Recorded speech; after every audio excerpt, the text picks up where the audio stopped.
ಒಬ್ಬರನ್ನ ಆಫೀಸರನ್ನಾಗಿ ಮಾಡ್ತೀರಿ, ಕೆಲವೊಬ್ಬರ ನಾಯಕರನ್ನಾಗಿ ಮಾಡ್ತೀರಿ, ಕೆಲವೊಬ್ರು ಇನ್ನೇನೋ ಬೇರೆ ಬೇರೆ ರೀತಿಯ ವೃತ್ತಿಗಳಿಗೆ ಮಾಡೋ ಮೂಲಕ ಆ ಕುಟುಂಬಕ್ಕೆ ಒಂದು ದೊಡ್ಡದಾದಂಥ ಬೆಳಕನ್ನು ಕೊಡ್ತೀರಿ. ನಿಶಬ್ದವಾಗಿ ಬೆಳಕನ್ನು ಕೊಡ್ತೀರಿ, ನಿರಂತರವಾಗಿ ಬೆಳಕನ್ನು ಕೊಡ್ತೀರಿ. ನಿಮ್ಮ ಸೇವೆಗೆ ನಾವ್ಯಾವತ್ತೂ ಕೂಡ ಚಿರಋಣಿ ಆಗಿರಲೇಬೇಕು.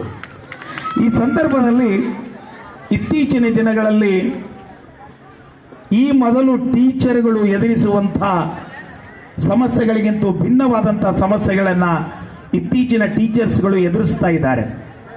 ಅದನ್ನು ಕೂಡ ನಾನು ಗಮನಿಸ್ತಾ ಇದ್ದೀನಿ. ಕಳೆದ 30 ವರ್ಷದಿಂದ ಸೂಕ್ಷ್ಮವಾಗಿ ಗಮನಿಸಿದಾಗ ಮೊದಲಿದ್ದ ಟೀಚರಿಗೆ ಇದ್ದಷ್ಟು ಸ್ವಾತಂತ್ರ್ಯವಾಗಲಿ, ಮೊದಲಿದ್ದ ಟೀಚರಿಗೆ ಇದ್ದಷ್ಟು ಸದಾವಕಾಶಗಳಾಗಲಿ, ಬೇರೆ ಬೇರೆ ರೀತಿಯಾದಂಥ ಗೌರವವಾಗಲಿ ಈಗಿನ ಟೀಚರ್ಗಳಿಗೆ ಸಿಗ್ತಿಲ್ಲ ಅನ್ನೋದು ಕೂಡ ಸಮಾಜದಿಂದ ಬರ್ತಕ್ಕಂಥ ಒಂದು ಸಣ್ಣದಾದಂಥ ಒಂದು ಸಂದೇಹ ಮತ್ತು ಸಂದೇಶವಾಗಿದೆ.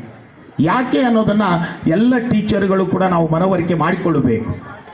ಟೀಚರು ಮಾಡಬೇಕು, ವ್ಯವಸ್ಥೆನೂ ಮಾಡಬೇಕು, ಸರ್ಕಾರನೂ ಕೂಡ ಈ ಸಂದರ್ಭದಲ್ಲಿ ಆಲೋಚನೆ ಮಾಡಬೇಕು.